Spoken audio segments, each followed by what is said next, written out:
No, no. I mean, I think Curls hit it on the head with this rivalry that's built up and the anticipation of the Crows playing in their first final. I wasn't at all surprised, and there have been thousands of these people that we can see now probably on their way over. There's a tent city at Ballarat, and they're all enjoying themselves there at the moment. They'll complete the journey early tomorrow morning. And I just think it's going to be a sensational atmosphere. Ballarat will never be the same again, but it'll be a great atmosphere. The Parkwood Motel's filled with Crow supporters already. The Parkwood? Yeah, in Geelong? I hope they don't misbehave. KB, would it be fair to say that most of the people in Melbourne were banking on perhaps a Bulldogs-St Kilda final, and that the emotion was there, looking forward to that? I reckon that was the way that we saw it over here, because we were talking about a Cinderella grand final between St Kilda and the Bulldogs, because they've only won one premiership each in 54 and also in 66. So you've actually spoilt the entire grand final for us over here in Victoria. And you should be feeling absolutely ashamed of yourself. And pretty happy too. Just boys, the Western Bulldogs haven't had a good week, have they? No, it's been very disappointing. Maybe a little bit more on that a little bit later on. Let's take a break, boys, and we'll go to our first break with some of the coaches and some, should we call them dignitaries, with their tips for this year's grand final. Back with more shortly. Well, I'd like to say from a sentimental point of view, Malcolm and the Adelaide Crows, because of having worked with him for 12 months and been there 3 times before, but I suppose the money's got to be on St Kilda with the way they've been, having now won 9 in a row. And of course, they played pretty well last Friday night, and they're certainly primed to do something pretty special. But I think St Kilda just. I think St Kilda are playing very good footy at the moment, but with getting Pittman back, the Adelaide Crows might have a ruck advantage there, but I think St Kilda are just playing too well at the moment. I think St Kilda will win. I think they've had a pretty good preparation for the game, and I think at the moment they're playing with, with the right style of play to be able to win the game. I think St Kilda just, one, they don't have to travel, and two, they have just a little bit more talent around the ground. The Saints will win. I think they've had the perfect preparation leading in. They've won 8 or 9 straight now. They won their first final convincingly at Waverley, took the week's break, came up fresh against North, and they've got the extra day's break, so I think Saints are a good thing. I think it'll be a very close result. I think St Kilda will get over the line at the finish, but all the emotion, all the hullabaloo, I don't think it's going to help the Saints this week. They've certainly proved they're the better side during the home and aways, and they've been very impressive in the finals. I think they'll win, but I think they'll just get over the line. Adelaide have got a very good chance now. I'm going to back for St Kilda, I'll be honest, because they're a Victorian club and the Saints haven't been up there for quite some time, but and I think Stan's done a fantastic job, but I think the ruck position has just tilted it a little bit, Adelaide's way. And I mean, the two issues are that, Malcolm deserves one and St Kilda deserves one. So probably, I just worry about Wren and Pittman. I mean, if St Kilda can overcome that as a match committee, then I'll chalk back the other way. But I think Wren and Pittman are going to be pretty awkward propositions. Well, I'm really not sure who'll win, but I think St Kilda will start favourites, and I think they're just playing with enormous confidence prior to getting to the finals, and I think their effort last week against North would have enhanced that feeling, and I think they'll be well supported here by a home crowd that'll, if they get into any trouble at all, they'll lift them up and carry them over the line. I wouldn't have a clue who's going to win. It's two good sides and they both deserve it, I suppose, so don't know. Well, St Kilda by about 5 or 6 goals, just because they're the better side. They're an informed side, and I think they've got a much stronger midfield. Yeah, St Kilda by 5 or 6. I think St Kilda will win, and I think because they've been the better team all year, I think they're probably 10 goals better than the opposition. St Kilda can win by 10 to 12 goals, but I think Adelaide can only win by a goal. So therefore I think it's St Kilda. It would be wonderful to see them repeat the 1966 grand final, and of course they have to win, although it puts a lot of pressure on them, for every Victorian. So they'll be carrying the Victorian flag against those people to the west. Let's just hope it's a good game. Well, I think most people in Melbourne would be tipping St Kilda, but I tipped Adelaide last week by 4 points, and I think they just might fall over the line.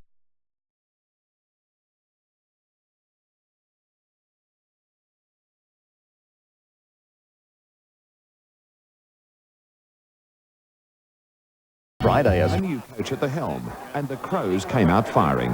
A 36-point victory over Brisbane at Football Park was a dream start to the season. Effectively clear. Trying to push it forward was young Brent Williams, getting his first opportunity at senior level. Oh, Vardy, this looks promising. Peter Vardy goes in the goal, and the Crows are away to a flying start. Round 2 brought them to Melbourne. Before a crowd of 32,000, they were handed a 32-point loss by the Tigers. His left foot kick to full forward, mark for Richmond. The following week, they lost again to the Blues at Optus Oval. Carlton changed colour for the match. They beat the Crows by 28 points, and Adelaide were out of the 8. And what a goal from Peter! To round 4, and the first local derby against the debutant Port Adelaide. The Power leading at every change to an 11-point win. Modra's going to fly at the back. Up he goes! Oh, yes! In round 5, the Crows were back as winners, this time over the Western Bulldogs at Optus Oval. It was a satisfying moment for Malcolm Blake. Kick by Vardy. One out, Modra with serve. Next came a crushing 1-point loss to Collingwood. The Crows were sliding down the ladder at an alarming rate. Fire it is, it's a goal. There's the siren. Collingwood have sneaked home by the narrowest of margins. In round 7, they took on Essendon at home, and they emerged victorious. Modra finished with 5. It gets to the back to Modra. This will just about clinch it. Sydney were next, and the Crows were lifting. They pulverised the Swans into submission under lights at Football Park. They were back in the 8. What football by Jarman! They cemented their spot with a 14-point win over the Hawks at Waverley. Robran finding form. Crummer runs inside 50 and kicks a great goal. In round 10, under lights on a Monday night, they took to the Fremantle Dockers. Ricciuto and Vardy steering their team to a 33-point win. That looks pretty good from Mark Ricciuto. Almost thrown out towards Vardy. Does some nice elusive work and chips away from 35 metres for another one. By round 11, the Crows were lying second on the ladder. They thrashed the Demons by 52 points. Next week, they lost to North at Football Park. The Roos were too strong all over the ground. Look at Allison, pounces on the ball. 45 metres out. Allison has kicked a goal. Geelong were always going to be tough. Crows still needing their first goal. Modra back and bounces through for a goal. Sanderson found the goals. The Cats ate the Crows. They were thumped by 56 points. And speaking of thumping, they came out in round 14 and belted West Coast at Football Park. Mark Ricciuto was in great touch in the grand final preview against St Kilda. A 10-point win at Football Park. Round 16 took the Crows to the Gabba. Modra was freakish, but they wilted under the lights against Brisbane. Kicking it in high with Lepage. Well read by Stephen Lawrence, and he kicks another one, and the Lions are home, I reckon. Round 17, and back to Football Park. Jarman kicked 7. Bit of magic. Can he pull a rabbit out of the hat? Now you see him, now you don't. Modra flew. So did the Crows, by 137 points. By round 18, they were back to second on the ladder. This time it was Carlton at Football Park, and they took the Blues apart. A 41-point margin. Around the corner goes Jarman, a brilliant goal. The second local derby came in round 19. Time for revenge. In a lacklustre affair, the Crows were home by 7 points. McLeod with speed, they've got to kick this. He has! They were now leading the competition, but they didn't lead the Western Bulldogs. It was probably their worst performance for the year. The Dogs home by 43 points. Johnson, run in and get a goal! On a Monday night at Football Park, they again met Collingwood. A scrappy match saw them emerge 9-point winners. Round 22 was forgettable. Essendon had a shocking year, but they were determined to finish with a bang. Only a 4-point bang, but the Dons were winners. To the first qualifying final, and the West Coast were humbled at Football Park. The Crows by 33 points. Geelong were next in the semi-finals. The Football Park nemesis haunted the Cats. The Crows were into the preliminaries. From 52 metres. It's a lovely kick from Bond. That's it. to the MCG and the sentimental favourites from the Whitten Oval. The Bulldogs were in command until the start of the final term. Adelaide just kept on fighting and fighting.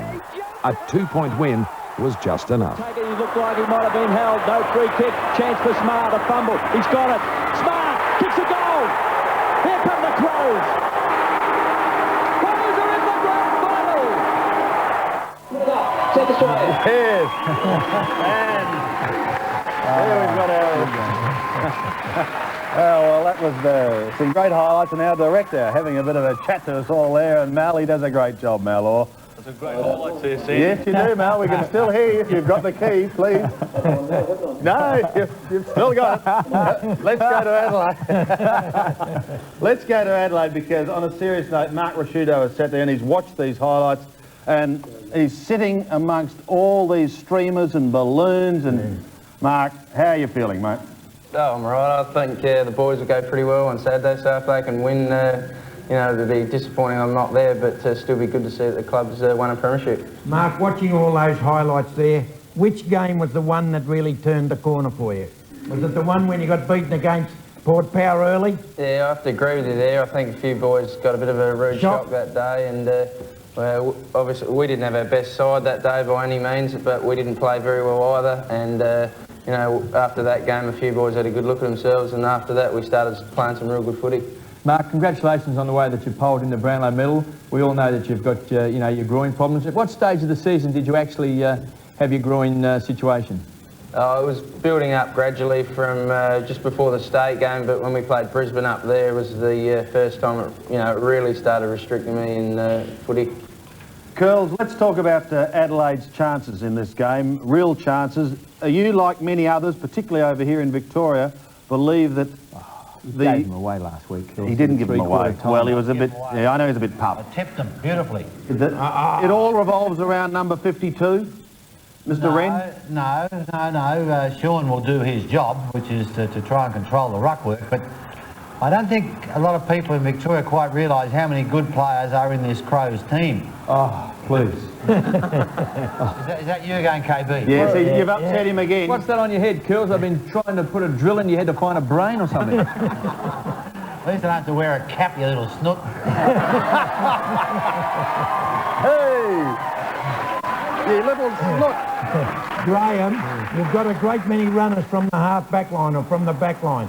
They're one of the keys to the game for you, aren't they? They certainly are. There's no doubt about that. But there's a lot of good players in this side, and Malcolm's used them very well this year, and I think there'll be some prizes on Saturday for you guys to have a look for. Some surprises? Yeah. What about Hart coming up, taking marks, or what? Will we see him again like he did the other day? We're not giving you any information at all. Has Darren Jarman got glandular fever? No, Trent Ormond says. You wish he did. But Darren's caught it too. You were hoping. But there'll be completely different conditions this week. I feel like here we have a beautiful sunny day. I think on Saturday, well, that's if your weather forecast over there is any